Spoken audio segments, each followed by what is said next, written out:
تکلیف جو ماں اٹھاتی ہے اپنی اولاد کے لیے، فرمایا وہ تربیت کی ہے۔ باپ نہ ایام حمل کی تکلیف اٹھاتا ہے، نہ وقت ولادت کی تکلیف اٹھاتا ہے، باپ صرف تربیت کی تکلیف اٹھاتا ہے۔ فرمایا اس لیے مصطفیٰ نے 3 حق ماں کو عطا کیے، 1 حق والد کو عطا فرمایا ہے۔ لیکن میں رک کر مسئلہ سمجھاتا چلوں، توجہ کا تعلق ہوا حضرات کی۔ جب بات آ جائے نا حکم کی، بات آ جائے حکم کی، تو پھر اولیت کسے دینی ہے؟ باپ کو۔ سارے بولیں کسے دینی ہے؟ مسئلہ سمجھاتا چلوں۔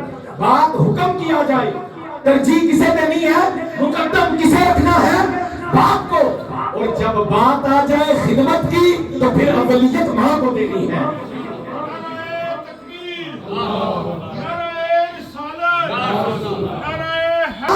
جو صبح قیامت تک میری ماں کے لیے دعا مانگے یا میں اس کے لیے دعا کرتا ہوں، اسے بھی مانگ لے۔ ایک تابعی رسول بزرگ گزرے، توجہ کا طالب ہو، وہ جب بھی دعا کرتے نا تو ساتھ ہی پتہ ہے کیا کہتے؟ ساتھ ہی کہتے یا اللہ ابو ہریرہ کی ماں کو بخش دے۔ کسی نے پوچھا، کہا حضرت سعید بن مسیب، کسی نے کہا سعید بن مسیب کیا وجہ ہے کہ آپ کا ابو ہریرہ کی ماں سے کوئی قریبی رشتہ ہے؟ فرمایا کوئی قریبی خونی رشتہ نہیں ہے، ہاں بات فقط اتنی ہے کہ حضرت ابو ہریرہ نے جب بھی دعا مانگی ساتھ یہ کہا کہ جو میری ماں کے لیے دعا کرے یا اللہ اسے بھی بخش دے۔ میں تو اس دعا کا حصہ لینے کے لیے ان کی ماں کی دعا کرتا ہوں۔ میں تو ان کی ماں، اور مزے کی بات یہ ہے کہ حضرت ابو ہریرہ کی ماں پہلے کافرہ تھی، بعد میں کلمہ پڑھا۔ یہ لمبا واقعہ اس طرف نہیں جاتا، میں ذرا ماں کی عظمت پہ چونکہ کہا گیا ہے۔ حضرت ویسے کرنی نام آپ حضرات نے سنا ہوگا، کرن میں رہتے ہیں۔ کہاں رہتے ہیں؟ محبت سے سارے ایک مرتبہ کہیں سبحان اللہ، اللہ اکبر۔ حضرت ویسے کرنی کرن میں رہتے ہیں، یمن میں رہتے ہیں۔ میرے نبی کو سر کی آنکھوں سے ظاہری طور پہ دیکھا نہیں، اللہ اکبر، صحابیت کے درجے پہ فائز نہیں ہوئے، لیکن میرے آقا نے انہیں خیر التابعین کا لقب عطا فرمایا۔ حضور نے انہیں خیر التابعین کا لقب عطا فرمایا۔ یمن میں رہتے، کرن میں رہتے، اللہ اکبر کبیرہ۔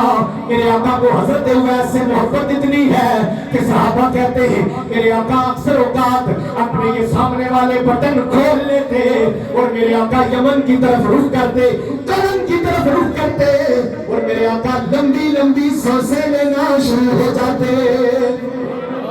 یمن کی طرف کرن کی طرف رخ کر کے میرے آقا لمبی لمبی سانسیں لیتے، اللہ اکبر، اور اپنی زبان وما ینطق سے ارشاد فرماتے ہیں۔ میرے آقا فرماتے اے میرے صحابہ، یمن کی طرف سے کرن کی طرف سے میں رحمان کی خوشبو پا رہا ہوں۔ میں آپ کی توجہ کا طالب ہوں۔ میں نے کہا کہ حضرت ویسے کرنی صحابیت کے درجے پہ فائز نہیں، خیر التابعین کہا جاتا ہے۔ ساری کو آتے ضرور رہے ملاقات کے لیے، لیکن ملاقات ساری طور پہ ہو نہ سکی، لیکن محبت مصطفیٰ کو حضرت اویس سے اتنی ہے کہ میرے آقا فرماتے ہیں۔ اچھا سنیں حضور آگے کیا فرماتے ہیں۔ ایک دن صحابہ نے کہا بندہ نواز جس کے لیے اتنا تڑپتے ہیں، جس کے لیے اتنا مچلتے ہیں، جس کی ٹھنڈی ہوائیں آپ کو یہاں مدینے میں آتی ہے، آقا کیا وہ آپ سے بہت محبت کرتا ہے؟ فرمایا ہاں میرے صحابہ، وہ مجھ سے بڑا ہی پیار کرنے والا ہے۔ سنیں صحابہ نے عرض کی بندہ نواز اگر اتنا ہی پیار کرتا ہے تو بلال تو حبش سے آ گیا ہے، یا رسول اللہ سلیمان فارس سے آ گیا، صہیب روم سے آ گیا، آقا یمن تو کوئی دور نہیں تھا، وہ آپ سے ملاقات کے لیے کیوں نہیں آیا؟ اگر اتنی محبت تھی تو بلال کی طرح آ جاتا، صہیب کی طرح آ جاتا، سلمان کی طرح آ جاتا۔ فرمایا نہ، خبردار اس کے بارے میں ایسا نہ کہنا۔ آقا کیوں؟ وہ فرمایا اس کی بوڑھی نابینا ماں ہے، وہ اپنی ماں کی خدمت کرتا ہے، اس لیے نہیں آ سکتا۔ لیکن میں اپنی زبانیں گالا پڑ گا، آخر تک جڑے بیٹھے ہو تو ساری توجہ طالبہ میں جملہ سماعت کیجئے گا۔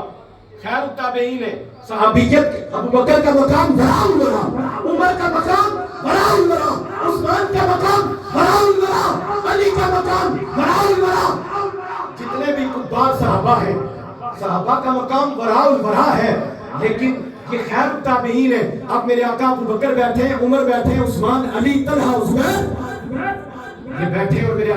کیا کہتے ہیں؟ میرے آقا فرماتے ہیں کوئی جائے اگر میرے ویس کے پاس آئے، سرکار فرماتے ہیں کوئی جائے میرے ویس کے پاس، اسے مجھ محمد کا سلام دے، سلام دینے کے بعد اسے کہے کہ اے ویس محمد کی امت کی بخشش کی دعا کر دے۔ میں جملہ عرض کرنے لگا ہوں حضرات، اس کا مطلب کیا ہے؟ مانا یہ ہوا کہ جو ماں باپ کا خدمت گزار ہوتا ہے رب اس کی دعائیں قبول کرتا ہے۔ میں آخر تک بات سمجھا نہیں پایا۔ مانا یہ ہوا کہ جو ماں باپ کے لیے دعائیں، اور یہاں یہ ضروری نہیں ہے کہ ماں باپ فوت ہو جائے تب بھی، نہ ماں باپ زندہ ہو تب بھی، فوت ہو گئے ہو تب بھی ان کے لیے دعا کرتے رہے۔ اس کا وسیلہ کیا ملے گا؟ رب آپ کے رزق میں کبھی تو برکت پیدا نہیں کرے گا۔ ایک حدیث سنا، اور جو اپنے ماں باپ کے لیے دعائیں مغفرت نہیں کرتا، سنے میری بات توجہ کے ساتھ، جو اپنے ماں، اور یاد رکھیں یہ ماں باپ کے لیے دعا کرنا یہ شیوہ پیغمبری ہے، ماں باپ کے لیے دعا کرنا یہ سنت نبوی ہے۔ کیونکہ وقت نہیں، ورنہ میں آیتیں پڑھ کے آپ کو سناؤں۔ اونچا ہوں سارے پر سبحان اللہ۔ اچھا آپ توجہ کا طالب، جو اپنے ماں باپ کے لیے دعائیں مغفرت نہیں کرتا اللہ پاک کی رحمتوں سے محروم ہو جاتا ہے۔ ایک حدیث سنیں، حضور نے فرمایا اذا ترک العبد الدعاء، میں حدیث سنا رہا ہوں عربی متن کے ساتھ، سرکار فرماتے ہیں اذا ترک العبد الدعاء للوالدین فانه ينقطع عنه الرزق۔ میرے آقا فرماتے ہیں میرے غلاموں، جو شخص اپنے ماں باپ کے لیے دعا کرنا چھوڑ دیتا ہے رب اس کا رزق منقطع کروا دیتا ہے۔ اچھا ایمانداری کا دسو، سارے بیٹھے ہو اس سے معاشرے میں رہنے والے ہو، ایمان سے بتائیں آج ہر بندہ اپنی تندرستی کا گلہ نہیں کر رہا؟ آج ہر بندہ اپنی معاشی تباہی کا گلہ نہیں کر رہا؟ کر رہا ہے کہ نہیں کر رہا؟ اب توجہ، مصطفیٰ کریم نے نسخہ عطا کر دیا، فرمایا اگر چاہتے ہو رزق میں فراوانی آ جائے، رزق میں برکت آ جائے، ماں باپ زندہ ہو تب بھی، فوت ہو تب بھی ان کے لیے ہاتھ اٹھا کے دعا کرو، ان کے لیے کیا کیا کرو؟ دعائیں مانگا کرو۔ اللہ اکبر۔ یہاں ہو سکتا ہے میں حدیث چونکہ اس کا وہ کمپلیٹ کر دوں کہ شاید کسی کو سمجھنا ہے۔ رزق منقطع ہونے سے کیا مراد ہے؟ بند ہو جاتا ہے؟ نہیں، رزق منقطع ہونے سے مراد یہ ہے کہ دولت کثرت سے آئے گی، مال کثرت سے آئے گا، لیکن ضروریات پوری نہیں ہوگی، برکت نہیں ہوگی۔ اور خدا میں نے دیکھا ہے لوگ آتے ہیں پوچھتے ہیں مسئلے، حضرت کوئی وظیفہ بتائیں، کوئی وظیفہ بتائے رزق میں برکت پیدا ہو۔ میں کیا بتاؤں گا، کملی والے نے بتا دیا ہے حضور نے۔ اور میں رک کر عرض کرنا چاہوں گا ایک اور بات عرض کر کے میں پھر اپنی بات کو سمیٹنے لگا، چونکہ میں اس دعا سے متعلق بھی حدیث آپ کو سنانا چاہتا ہوں۔ میرے آقا نے فرمایا امتی، میں چونکہ ایک اور بھی حدیث ہے بلکہ وہ سنا دیتا ہوں، توجہ کا طالب ہو۔ سنن نسائی شریف نمبر 1 کا والا ذہن میں رکھنا ہے، نمبر 2 سنن ابو داؤد شریف، توجہ تھی سارے نہیں کوئی نہیں؟